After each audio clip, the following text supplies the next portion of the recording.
दोस्तों नमस्कार, आप सभी का हमारे चैनल पर स्वागत है। दरअसल लगातार इजराइल हमास पर गोले दाग रहा है।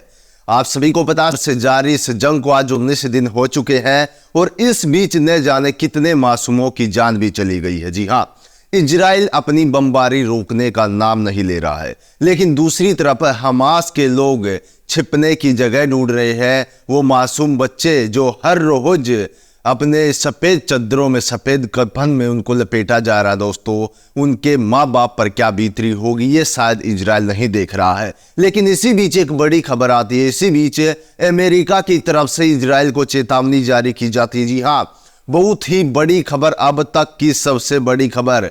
हमास लगातार जो फिलिस्तीनी है वहाँ के लगातार जो और देश है उनसे अपनी मदद के लिए गुहार लगा रहे हैं। आपने देखा होगा कितनी वीडियो जाने कितने ही बच्चों की भी वीडियो वायरल हुई है जिसमें वो सभी देशों से अपनी मदद के लिए गुहार लगा रहे। लेकिन इस स्थिति में अमेरिका अब आगे आ गया है। जी हाँ, इजराइल के लिए बहुत बड़ी दुखद खबर और बहुत ही भयंकर अपडेट निकल कर आ रही है। अब सभी को बता दें, अमेरिका के पूर्व राष्ट्रपति ओबामा का बयान जारी हुआ है। जी हाँ, इजराइल को लेकर सख्त टिप्पणी की गई है। अगर लड़ाई को रोका नहीं गया तो फिर इजराइल के लिए बुरा अंजाम साबित हो सकता है। आपको पूरी खबर विस्तार से बताएंगे। सबसे पहले वीडियो को लाइक कर दीजिए और पूरी खबर जानते हैं। आप अपनी स्क्रीन पर देख सकते हैं। दोस्तों, ओबामा अमेरिका के पूर्व राष्ट्रपति ने इजराइल और हमास के बीच 7 अक्टूबर से जारी जंग।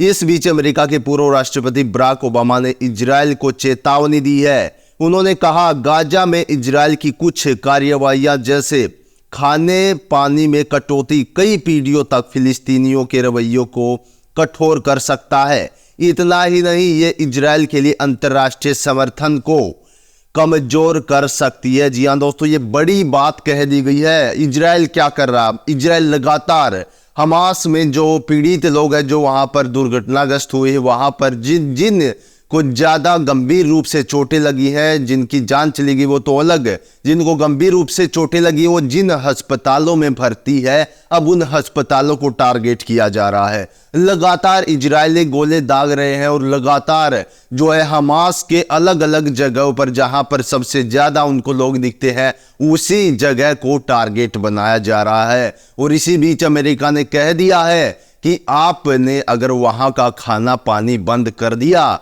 जिस तरीके से पिछली कुछ खबरों में सुनने में आया था कि इजराइल ने पानी बंद कर दिया है वहां का और वहां के लोग एक एक बोतल के लिए मारे मारे फिर एक एक बोतल पानी उनको नहीं कहीं पर मिल रहा है। तो इसी बीच अमेरिका की ये चेतावनी इजराइल के लिए एक बहुत बड़ा संकेत है। यदि इजराइल अपनी लड़ाई को, अपनी बमबारी को नहीं रोकता है तो अमेरिका सख्त रूप अपना सकता है। आप सभी को बता दें, ओबामा की एक बात कही गई, इतने बड़े महान व्यक्ति ने जो टिप्पणी कर दी है दोस्तों, उससे पूरा विश्व देख रहा है। और इस पर इजराइल की क्या टिप्पणी आती है इसको भी जानेंगे। खैर, पूरे विस्तार से एक बार आपको समझा देते हैं क्या कहा गया है बराक ओबामा के द्वारा। स्क्रीन पर देखिए, ओबामा ने कही ये बड़ी बात है। ओबामा ने कहा कि कोई भी इजरायली के सैन्य रणनीति जो जंग की मानवीय लागतों को नजरअंदाज करती है, उनका उल्टा असर हो सकता है। इजरायली सरकार गाजा में लोगों के लिए भोजन, पानी और बिजली काटने के इजरायली सरकार के फैसले से न केवल बढ़ते मानवीय संकट का खतरा बल्कि वह पीढ़ियों के लिए फिलिस्तीनियों रवैयों को और अधिक सख्त बना सकता है। इजराइल के लिए अंतर्राष्ट्रीय समर्थन को खत्म कर सकता है।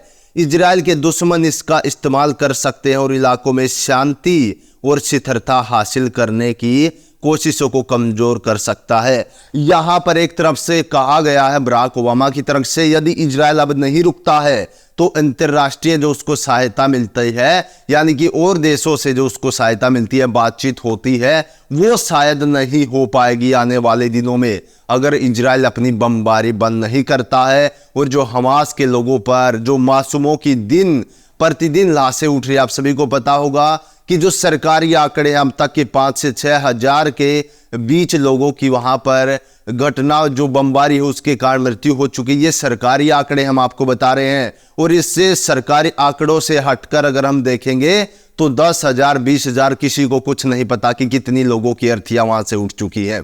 दोस्तों, हमास के ऊपर हमले को लेकर अमेरिका अब सामने आ चुका और इजराइल को एक कड़ी टिप्पणी भी कर दी है, जैसा हमने आपको बताया। अब देखने वाली बात यह है कि इजराइल का इसके ऊपर क्या असर पड़ता है। क्या इजराइल अपनी बमबारी कम करता है या इसी तरीके से जहां पर ज्यादा उनको लोग दिखते हैं, ज्यादा भीड़ दिखती है, वो उसी जगह को टारगेट बनाकर इसी तरीके से बमबारी जारी रखता है।